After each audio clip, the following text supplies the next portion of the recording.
moyenne, donc 15 000 habitants avec un territoire d'agglomération d'à peu près 45 000 habitants. Et donc cette ville subit un peu les mêmes conséquences que d'autres villes moyennes, à savoir un petit peu de déprise au niveau commercial, notamment sur le centre-ville. L'avènement des grandes zones commerciales a eu ses effets pervers sur les centres-villes. C'est pour ça qu'aujourd'hui on a été sélectionné dans ce programme, y compris aussi sur des problématiques d'habitat et donc de vacances en termes de logement. C'était les deux gros sujets sensibles.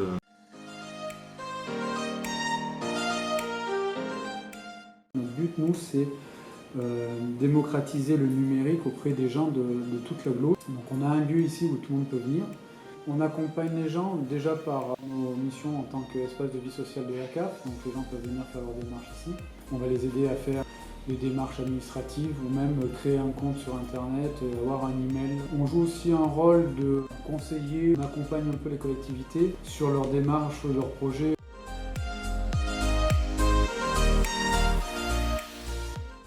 Ce lieu, on l'a voulu en plein centre-ville de Tulle, donc c'est un bâtiment qui est classé au bâtiment de France, donc il y a une importance et qui raconte aussi des choses de la ville, qui a un passé, et je pense que c'était aussi important de venir intégrer ce service dans ce bâtiment-là, puisqu'il est au carrefour de la ville, de différentes directions. On est au bout de l'artère commerciale avant de basculer sur la zone où on retrouve des services administratifs importants et enfin d'arriver sur le quartier historique. Et donc ici, c'est un peu la croisée des chemins et des histoires de la ville.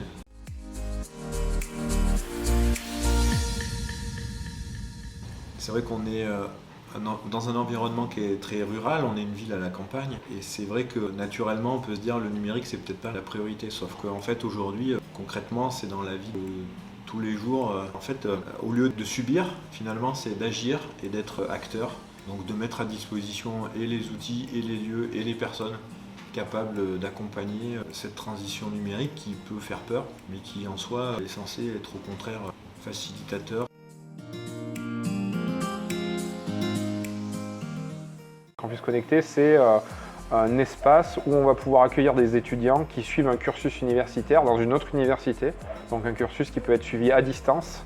Campus Connecté est intégré au sein du campus universitaire de Tulle et pouvoir bénéficier d'une BU, d'un restaurant universitaire et tous les services qu'on pourrait avoir comme un étudiant lambda en étudiant autre part.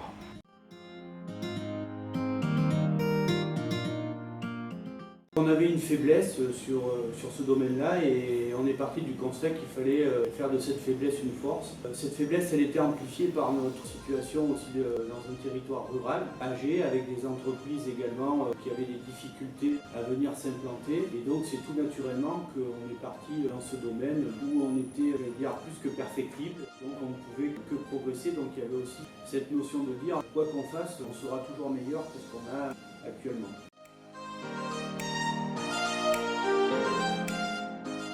On a réfléchi à deux stratégies.